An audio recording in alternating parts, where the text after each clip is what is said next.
Hello friends. तो आज मैं जो मूवी एक्सप्लेन करने जा रही हूँ वो बहुत ही फेमस निठारी कांड पर आधारित है। मूवी काफ़ी अच्छी है, इसको देखकर आपके रोंगटे ज़रूर खड़े हो जाएंगे। तो मूवी का नाम है सेक्टर 36। तो चलिए अब बिना किसी देरी के चलते हैं सीधा वीडियो की तरफ। तो मूवी की स्टार्टिंग में प्रेम नाम के कैरेक्टर को दिखाया जाता है, जो कि बलबीर सिंह बस्सी नाम के एक बहुत बड़े बिजनेसमैन के घर केयरटेकर है। और बस्सी अपने होम टाउन में रहता है और वो यहाँ पर कभी कभार ही आया करता था। तो यहाँ पर प्रेम सेक्टर 36 में उसके घर को संभाला करता था। खैर वो हमेशा की तरह ही घर पर पड़े हुए टीवी देख रहा था। उसको केबीसी देखने का बहुत शौक था। वो काफ़ी ज़्यादा चिल कर रहा होता है, वो दारू पीता है और मीट खाता है। तभी उसको उसकी वाइफ ज्योति का कॉल आता है, जो कि अभी गांव में है और प्रेग्नेंट है। वो उससे थोड़ी बहुत बात करता है, जिससे वो बहुत ही ज़्यादा प्यार करता है। साथ ही उसकी एक बेटी भी है जिसके अंदर उसकी जान बसती है। तभी वो फ़ोन रखता है और उसका मूड काफ़ी अच्छा हो चुका था। तो वो क्लोजेट से अपने चाकुओं को निकालता है और माहौल यहाँ पर बिल्कुल बदल चुका था। गाना भी यहाँ पर प्ले हो रहा होता है बैकग्राउंड में। खैर अब ऊपर वाले फ्लोर पर बने हुए वॉशरूम में वो जाता है, जहाँ पर एक लड़की होती है जो कि ख़त्म हो चुकी थी, जिसको वो पहले प्यार से निहारता है और उसके बाद फिर उसके साथ कुछ गलत काम करता है और फिर उसके टुकड़े करके उसे ख़त्म कर देता है, जिसके साथ ये सीन शिफ्ट हो जाता है। मतलब स्टार्टिंग में तो मूवी काफ़ी अच्छी चल रही थी, सूदिंग चल रही थी, लेकिन अचानक से ही डार्क टर्न ले लिया और आगे अब जो टर्न्स आते जाएंगे वो तो और भी खतरनाक होते जाएंगे। तभी हम देख पाते हैं रामचरण पांडे को, जो कि राजीव कैंप एरिया के पुलिस स्टेशन के सब इंस्पेक्टर हैं। उनका परिवार है, उनकी बीवी है और जान से भी ज़्यादा प्यार करने वाली बेटी वेदु है। वो अपने परिवार में ज़िंदगी में काफ़ी खुश हैं और यहाँ पर काम में भी वो अच्छे हैं। अच्छे से मतलब वो बहुत ईमानदार नहीं है, पर वो उनके सीनियर्स जैसा कहते हैं वो वैसा ही काम करते हैं। रिश्वत भी लेते हैं, जिससे उनके ऊपर की कमाई भी थोड़ी बहुत है। वो काम को टालता भी था और ज़रूरत पड़ने पर कर भी दिया करता था। खैर आज उसके पुलिस स्टेशन के अंदर एक पिता अपनी 14 साल की बेटी की मिसिंग रिपोर्ट लिखवाने आया हुआ था, लेकिन राम उनकी एफआईआर नहीं लिखता, क्योंकि राजीव कैंप स्लम एरिया है। तो वहाँ से बच्चे ऐसे ही गायब हो जाया करते थे, वो कभी कभार वापस भी आ जाया करते। तो यहाँ पर पुलिस अपना ज़्यादा दिमाग नहीं लगाया करती थी। वहाँ पर एक बोर्ड भी था जहाँ पर ढेर सारे बच्चों के मिसिंग पोस्टर्स ऑलरेडी लगे हुए थे। अब राम इस चीज़ को काफ़ी लाइटली लेता है और वो ऐसा ही उस व्यक्ति को भी समझकर वापस भेजने की कोशिश करता है। साथ ही साथ उसकी बेटी आने वाले दिनों में 15 साल की होने वाली थी। उसका बर्थडे आने वाला था, तो वो उसको कुछ पैसे देता है और वहाँ से उसको भगा देता है। बात रही है उसके पोस्टर लगाने के बारे में, तो वो उस आदमी को बोल देता है कि वो उसकी बेटी के पोस्टर्स लगा सकता है। अब वो आदमी वहाँ से जाते जाते अपनी बेटी की फ़ोटो मिसिंग पर्सन बोर्ड पर लगा जाता है, जिसका नाम चुमकी था। फिर कहानी यहाँ से आगे बढ़ती है और हम राजीव कैंप में कुछ बच्चों को क्रिकेट खेलते हुए देख पाते हैं, जहाँ पर उनकी बॉल सीवर के अंदर चली गई थी और अली नाम का एक लड़का वो बॉल उठाने जाता है, जिसे बॉल के पास ही नाले में एक हाथ मिलता है। जी हाँ, यहाँ पर नाले के अंदर एक हाथ तैर रहा था। अब उस हाथ को बाहर निकाला जाता है और राम और उसकी टीम वहाँ आते हैं और हमको पता ही है कि पुलिस यहाँ भी काम चोरी करने ही वाली है। तो वो लोग उस हाथ को बंदर का हाथ घोषित कर देते हैं और ये एरिया भले ही राम के अंडर आता था, लेकिन वो ये कहता है कि सीवर कहीं और से आ रहा है और ये हाथ भी कहीं और से ही आया होगा, तो ये केस उनका नहीं है। अब इस चीज़ के लिए अली को वो 100 रुपये इनाम भी देता है और इस बात को प्रेम चुपके से देख रहा था। अब एक और चीज़ वो नोटिस करता है जो कि हमारे काम भी आएगी, कि राजीव कैंप का स्लम एरिया और सेक्टर 36 में बस्सी का विला दोनों एक लाइन पर है, जिससे बस्सी के घर का मोस्टली कचरा इसी स्लम और सीवर में आया करता। प्रेम को भी दिखाया जाता है, जो कि बड़ी खुशी से ये चीज़ देख रहा था, क्योंकि उसे कोई डर ही नहीं है। उसकी सोच के हिसाब से वो पूरी तरह सेफ है और उसका रीज़न ये है कि वो बहुत स्मार्ट है, तो उसे अपने दिमाग पर पूरा भरोसा है। इवन वो केबीसी में जाने का भी ट्राई कर रहा होता है ताकि उसे अच्छे खासे पैसे मिल पाए। खैर जैसा कि मैंने आपको बताया था कि राम ने यहाँ पर अली को 100 रुपये इनाम भी दिया था और प्रेम को अब उसका नया शिकार मिल जाता है। रात को अली अब कुछ सामान लेने घर से बाहर निकलता है, यानी कि अंडे और दारू।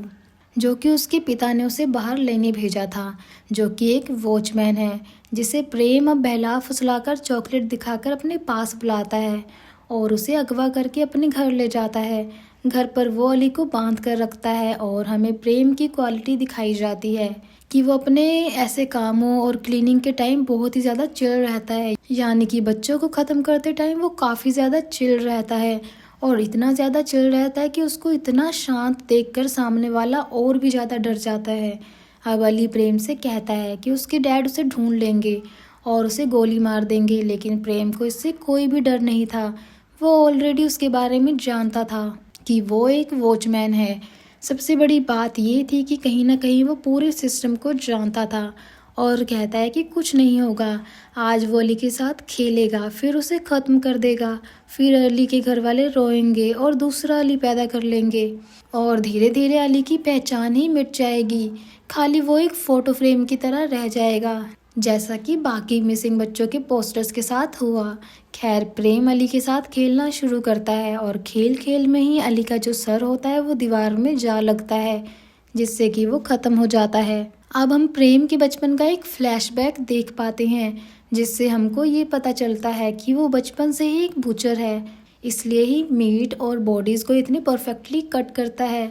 तो उसके मामा भी एक बूचर हुआ करते थे, जो कि उसके साथ अब्यूज़ किया करते, उसे बंद करके रखते। वो इससे बहुत ही ज़्यादा डरता था और सहमा रहता था। अब एक दिन जब उसके मामा उसके साथ गलत काम करने वाले थे, तब उस दिन उसके अंदर का जो दर्द था वो एक बार में बाहर आ जाता है और गुस्से में आकर वो अपने मामा को ही ख़त्म कर देता है। और एक तरह से कहा जाए तो उस दिन जो एक कसाई का चाकू चला था वो आज तक नहीं रुका। साथ ही साथ उसके मामा भी वही गाना लगाया करते थे, मन क्यों बहका। और अब जाकर हम ये समझ पाते हैं कि उस दिन प्रेम ने अपने मामा को नहीं मारा था, क्योंकि उसका मामा मेटाफोरिकली उसके अंदर ही अब जन्म ले चुका है, क्योंकि वो जो करा करता था वही चीज़ अब प्रेम कर रहा है। खैर, प्रेजेंट टाइम में हम प्रेम को देख पाते हैं, जो कि अली का ही मीट निकाल कर उससे खाना बनाता है और खुद खाता है, बाकी छोटे लाल नाम के एक आदमी को भी सेल करता है। वो पूरा घर साफ कर देता है और सब चीज़ें सेट करता है, उस बाथरूम को भी साफ करता है जहाँ पर वो बच्चों के साथ ये सब किया करता था, और वो बचे हुए बॉडी पार्ट्स को ज़मीन में गाड़ देता है और सीवर में भी डंप कर दिया करता था। अब हम देखते हैं बस्सी को, जो कि अपने परिवार के साथ हरियाणा में रहता है, जो कि थोड़ा अजीब सा है। और आज वो सेक्टर 36 वापस जा रहा था। बस्सी के बारे में एक वियर्ड चीज़ ये थी कि वो अपनी ही ग्रैंड डॉटर से अपने कपड़े निकालने के लिए बोल रहा था, और अच्छी बात ये थी कि उसी टाइम उसकी ग्रैंड माँ वहाँ पर आ जाती हैं और उसको बचा लेती हैं। बस्सी का करैक्टर बिल्कुल भी ठीक नहीं था। खैर, तभी बस्सी के पास प्रेम का कॉल आता है और बस्सी उसे ये कहता है कि वो आकर बात करेगा, फिलहाल वो चुमकी को बुला ले। और ये वही बच्ची है जिसके पिता को हमने स्टार्टिंग में देखा था जब वो एफआईआर लिखवाने आए थे। तभी प्रेम कॉल करके चुमकी को वहाँ बुला लेता है। खैर, अब कुछ दिनों के बाद में दशहरे के दिन हम राम को देख पाते हैं, जो कि रामलीला में रावण बना हुआ था और उसका परिवार भी वहाँ पर आया हुआ था। अब जब राम रेडी हो रहा होता है तो चुमकी के पिता उसके पास आते हैं और कहते हैं कि उनकी बेटी 4 दिन से मिसिंग है, यानी कि जो बस्सी ने वो बात कही थी कि वो चुमकी को बुला ले, वो 4 दिन पहले की थी, और जो शुरुआत वाला सीन था वो भी 4 दिन पहले का ही था। वो बोलता है कि 4 दिन से मिसिंग होने के बावजूद भी वो चुमकी को नहीं ढूंढ रहे हैं और ना ही एफआईआर लिख रहे हैं, और वो अपनी जिम्मेदारी से ऐसे नहीं भाग सकते। और क्या होगा अगर उनकी बेटी गायब हो जाती, तो क्या वो ऐसे ही शांत रहते। और ये बात सीधा राम को ट्रिगर करती है और उसके दिल को छू लेती है, क्योंकि वो कैसा भी आदमी हो लेकिन अपनी बेटी वेदू से बहुत ज़्यादा प्यार करता है। वो अब घोष यानी कि उस बच्ची के पिता के ऊपर गुस्सा करता है और उसे थोड़ा बहुत गलत भी बोल देता है और कहता है कि इस इलाके की आबादी 1.5 लाख है और स्टेशन के अंदर खाली 3 लोग हैं, यानी कि राम, श्रवण कुमार पाठक, उसका फ्रेंड यानी कि जो कांस्टेबल है, और एक दूसरा कांस्टेबल बिश्नोई। तो अगर वो कैलकुलेट करे तो एक बंदे के हाथ में 50-50 हज़ार लोग आते हैं, तो वो इस तरह से हर चीज़ को सॉल्व नहीं कर सकते। और यहाँ पर इस तरह के केसेस पहले से ही होते रहते हैं, जिसके चलते ये इतना सीरियस नहीं है। जिसके चलते होता ये है कि वो घोष को वहाँ से गुस्से में भगा देता है। अब वो अपनी वाइफ के पास आता है और नोटिस करता है कि वेदू वहाँ पर नहीं थी। तभी हम प्रेम को देखते हैं जो कि यहाँ पर आता है और उसने अपना रावण वाला मास्क लगाया हुआ था और वो वेदू को किडनैप करके ले जाने लगता है। साथ ही साथ हम ये देख पाते हैं कि वहाँ पर उसका एक जानकार भी था जो कि एम्बुलेंस में बैठा हुआ था। अब राम यहाँ पर काफ़ी अलर्ट हो गया था और वो उसे देख लेता है और वेदू तो बच जाती है, लेकिन वो प्रेम को काफ़ी पकड़ने की कोशिश करता है लेकिन पकड़ नहीं पाता और ना ही उसका चेहरा देख पाता है।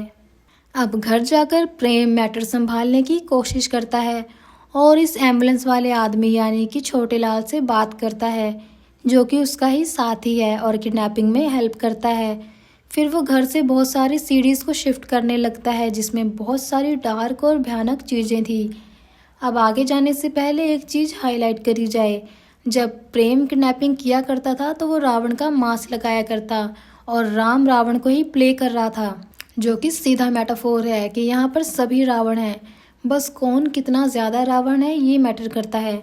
और वेदू की हालत देखकर वो बहुत ही ज़्यादा टूट चुका था और अब जाकर उसे अनगिनत बच्चों का दर्द, उनके माता पिता का दर्द महसूस होता है और वो मन ही मन ठान लेता है कि अब लड़ना होगा। और अब राम की बीवी भी इस मैटर में मिर्च मसाला झोंक देती है और उसकी आत्मा को झंझोड़ कर रख देती है। वो कहती है जो अपनी बेटी को नहीं बचा पाया वो दूसरों के बच्चों की क्या हिफाजत करेगा। तो अब वो जाए और कैसे भी करके गुनाहगार को पकड़ कर लेकर आए। फिर उसी रात राम सीधा घोष के पास जाता है और बोलता है कि वो सुबह पुलिस स्टेशन आ जाए, वो उसकी एफआईआर लिख लेंगे। खैर अब यहाँ पर पुलिस स्टेशन उसे बुलाकर उसकी एफआईआर लिखते हैं और ये पूछते हैं कि चुमकी आखिरी बार कहाँ गई थी। तो घोष बताता है कि वो बस्सी के घर पर ही गई थी। तो अब वो बस्सी से पूछताछ करने उसके घर चला जाता है, जहाँ पर बस्सी टीवी पर किडनैपिंग न्यूज़ को ही देख रहा होता है जिसमें एक बिजनेसमैन के बेटे को 2 बाइक सवार उनके ही घर से किडनैप करके ले गए थे। और ये एक हाई प्रोफाइल केस है जिस पर पुलिस, मीडिया और सिस्टम का पूरा फोकस था, जो कि ये दर्शाता है कि जो गरीब के बच्चे हैं उन पर कोई फोकस नहीं करता, लेकिन हाई प्रोफाइल केसेस पर सबकी नज़र रहती है। अब राम वहाँ पर अपनी पूछताछ शुरू करता है। वो बस्सी से जनरल क्वेश्चंस पूछता है लेकिन बस्सी सीधा मना कर देता है कि उस दिन चुमकी वहाँ पर आई ही नहीं थी। साथ ही साथ ये भी बताता है कि राम का बॉस डीसीपी रस्तोगी उसका ही क्लासमेट रहा है और उन्होंने काफ़ी सारे ऐसे कांड किए हैं जो कि बहुत ही हंसी मजाक वाले हैं। इनडायरेक्टली वो राम को डरा रहा था कि यहाँ पर उसकी बहुत ज़्यादा सोर्सेज हैं।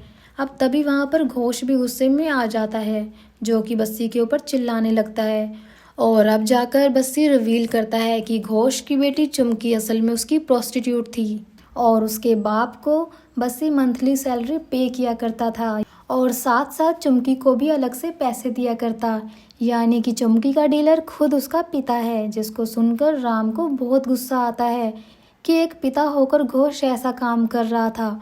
वो उसे थप्पड़ मार कर गुस्से में वहाँ से भगा देता है। अब बस्सी भी रस्तोगी को कॉल करके राम को फटकार लगवाता है ताकि वो उसे और आगे परेशान ना करे।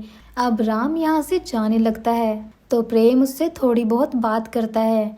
इन शॉर्ट वो उसका मजाक बना रहा था क्योंकि उस रात राम उसे पकड़ नहीं पाया। अब राम पुलिस स्टेशन आता है और रस्तोगी से बात करता है चुमकी के केस को लेकर। रस्तोगी उसको धमकी देता है। अब राम पुलिस स्टेशन आता है और रस्तोगी से बात करता है चुमकी के केस को लेकर, लेकिन रस्तोगी को इससे कोई मतलब नहीं था। उसे खाली उस हाई प्रोफाइल केस पर ही फोकस करना था और राम को धमकी भी देता है कि वो बस्सी से दूर रहे, नहीं तो उसके लिए ठीक नहीं होगा।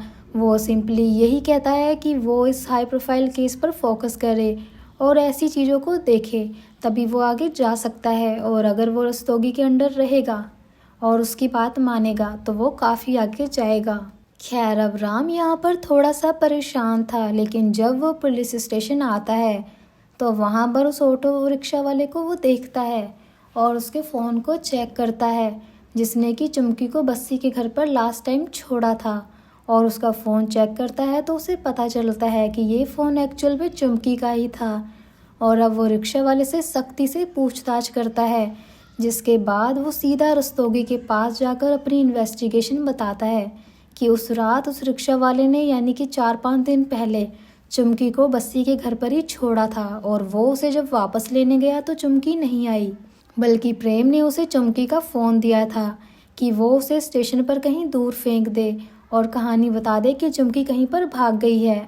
लेकिन ड्राइवर ने लालच में वो फ़ोन अपने पास रख लिया और नंबर भी नहीं चेंज किया और केस बिल्कुल पानी की तरह साफ है और उनको प्रेम को पकड़ने की ज़रूरत है, लेकिन उल्टा रस्तोगी उसको ही सस्पेंड कर देता है, ये कहते हुए कि उसे बस्सी से दूर रहना चाहिए था और उसको प्रोटोकॉल दिया गया था, लेकिन उसने उसकी बात नहीं मानी।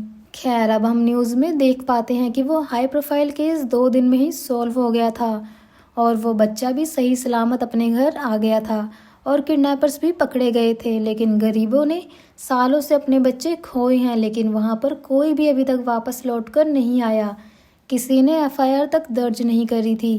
खैर, तभी हम राम को देखते हैं जो कि सस्पेंड होने के बावजूद भी बस्सी के हाउस पर नज़र रख रहा था, जिसे वहाँ पर आते जाते छोटे लाल भी नोटिस होता है। साथ ही साथ इसी सीन में हमको ये पता चलता है कि बस्सी किसी भी प्रोस्टिट्यूट के साथ कुछ करता है तो उसको रिकॉर्ड भी करता है और यहाँ पर ये सब प्रेम ही किया करता था, यानी कि सीडी में रिकॉर्ड करना, उनको सेफ रखना, ये सब कुछ यहाँ पर प्रेम कर रहा था और बस्सी के शौक बहुत ही भयानक थे। खैर, अब दिवाली की रात आती है और यहाँ पर राम अगले दिन से फिर से ज्वाइन करने वाला था। वो अपने जूनियर पाठक के साथ में दारू पी रहा होता है, तभी उसको वहाँ पर छोटेलाल दिखाई देता है। तो पाठक ये बताता है कि ये वही है जिसने कि वेदू को हॉस्पिटल पहुँचाया था, लेकिन राम को याद आता है कि उसने उसे प्रेम के साथ भी देखा था और अब वो उसको उठा लेता है। वो कहता है इसको इनाम तो बहुत ही तगड़ा मिलेगा। खैर, अब वो शक्ति से पूछताछ करता है तो उसको पता चलता है कि इन सब में मेन आदमी प्रेम ही है। इसी बीच रस्तोगी का प्रमोशन हो जाता है और पुलिस स्टेशन के अंदर नया डीसीपी भूपेन आता है, जो कि राम को उसकी इन्वेस्टिगेशन में पूरा सपोर्ट करता है क्योंकि वो काफ़ी ज़्यादा ईमानदार था और उसके ट्रांसफ़र अलग अलग जगह पर हुआ करते थे और ये उसकी एक टेम्परेरी पोस्टिंग होने वाली थी। खैर, अब राम ने छोटेलाल को पकड़कर रखा हुआ था, लेकिन ये बात रस्तोगी बस्सी को बता देता है और छोटेलाल को राम की कैद से निकाल लिया जाता है, जिससे कि राम बहुत ही ज़्यादा अपसेट था। सबसे बड़ी बात ये होती है कि यहाँ पर उसने पाठक को उसके पीछे से ध्यान रखने को छोड़ा था, लेकिन पाठक जो होता है वो खाना खाने के बहाने से चला जाता है, जिसकी पीठ पीछे यहाँ पर होता ये है कि कुछ लोग आकर छोटेलाल को निकाल कर ले जाते हैं।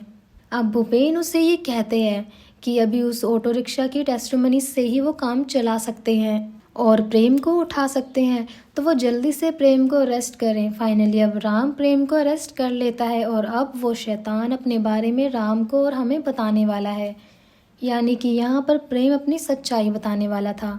राम और भूपेन वहाँ पर आते हैं, लेकिन प्रेम बिल्कुल भी डरा हुआ नहीं था। वो पूरी तरह से रिलैक्स था क्योंकि उसे ये पक्का यकीन है कि उसके पापा जी यानी बस्सी उसे बचा ही लेगा और उसने सिस्टम को खरीद रखा है, यानी कि वो सारी चीज़ जानता था।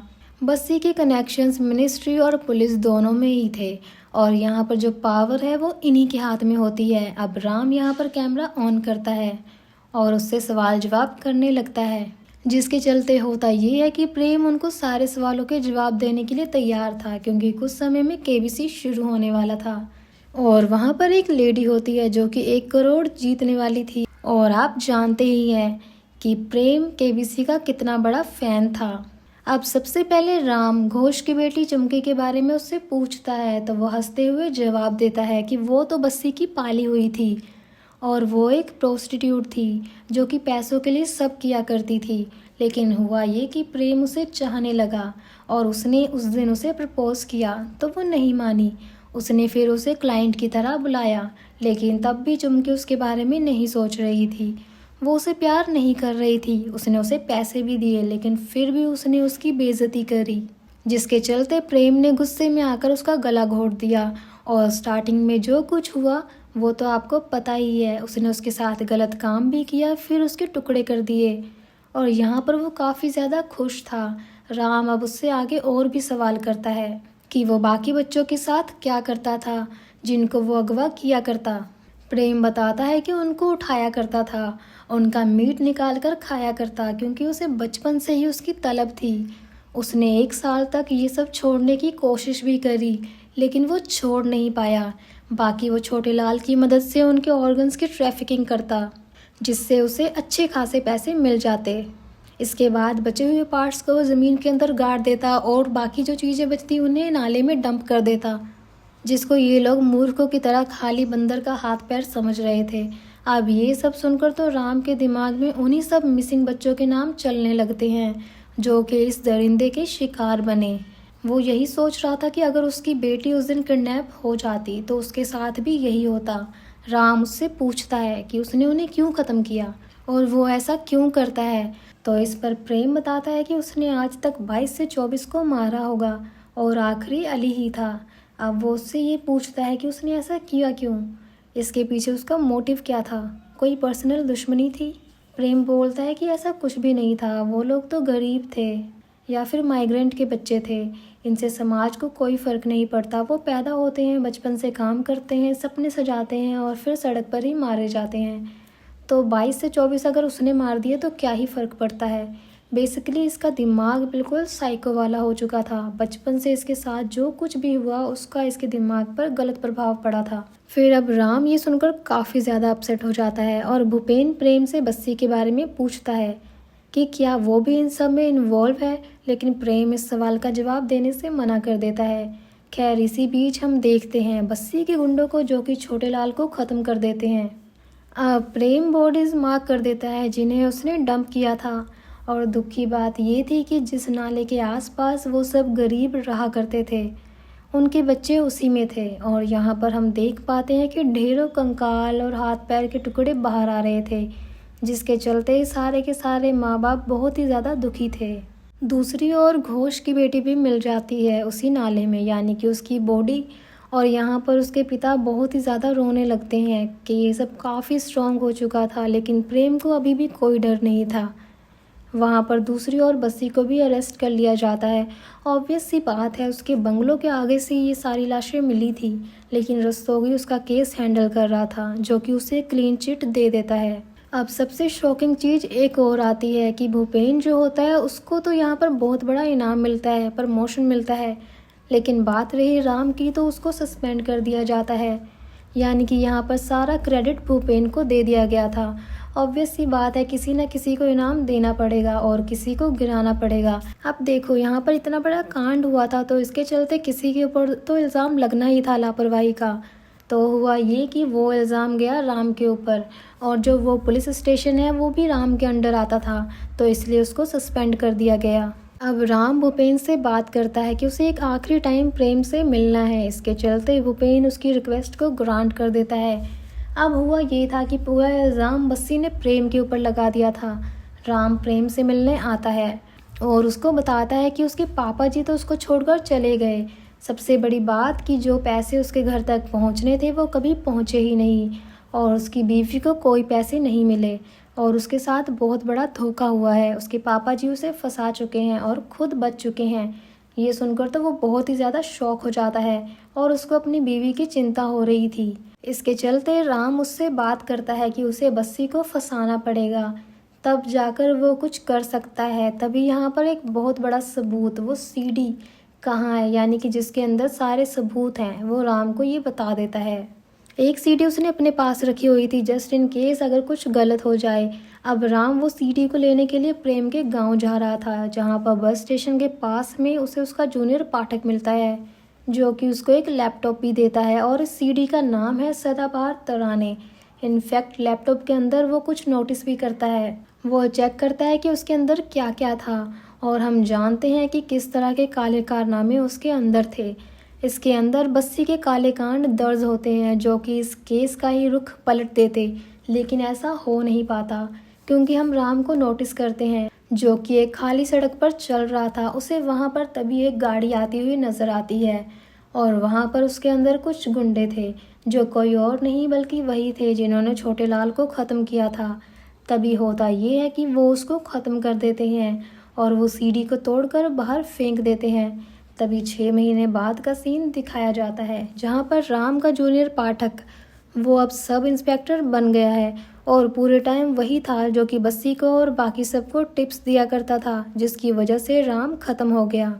यानी कि कोई भी यहाँ पर सगा नहीं था और हम ये देख भी पाते हैं कि पाठक के अंदर एक अलग ही अकड़ आ चुकी थी। वो अपने जूनियर से काफ़ी गंदे तरीके से बात करता है, जो कि एक समय पर उसके साथी हुआ करते थे। खैर, एक बार फिर से हम मिसिंग बोर्ड को देखते हैं, जहाँ पर राम की फ़ोटो उन बच्चों के बीच में लटकी हुई थी और इंसाफ का इंतज़ार कर रही थी, क्योंकि सबको यही लगता है कि वो भाग चुका है। खैर, अब कहानी ख़त्म होने से पहले हमें एक पोस्ट क्रेडिट सीन के अंदर बिश्नोई को दिखाया जाता है, जो कि न्यूज़पेपर पढ़ रहा था। न्यूज़पेपर के अंदर राम की खबर थी। उस न्यूज़पेपर में उन 3 गुंडों का जिक्र किया गया था जो राम के केस से जुड़े हुए थे और उनको पकड़ लिया गया था। तभी कांस्टेबल बिश्नोई के दरवाजे पर दस्तक होती है। एक पार्सल रिसीव होता है जिसके अंदर एक सीडी थी, जो कि कोई और नहीं बल्कि वही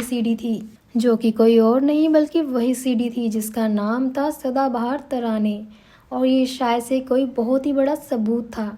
तो क्या यहाँ पर ऐसा हो सकता है कि राम बच गया था किसी तरह से, और अब हो सकता है कि आने वाले समय में इस सीडी के साथ कुछ ना कुछ सच्चाई बाहर आएगी। अगर बिश्नोई समझदार होगा तो यहाँ पर वो इसको सबके सामने लेकर आएगा, नहीं तो वो बाकी सब की तरह इसको फिर से अपने ही सीनियर्स को दे देगा छोटे से प्रमोशन के लिए। तो इसी के साथ सेक्टर 36 मूवी यहीं पर ख़त्म हो जाती है। तो दोस्तों, ये थी सेक्टर 36 की कहानी, जो कि एक रियल इंसिडेंट पर बेस्ड है। तो आपको वीडियो कैसी लगी? अगर वीडियो पसंद आई हो तो वीडियो को लाइक कर दीजिए, और चैनल पर नए हैं तो उसे सब्सक्राइब कर लीजिए। तो मैं आपको मिलती हूँ नेक्स्ट वीडियो के साथ। तब तक के लिए टेक केयर, अपना ध्यान रखें।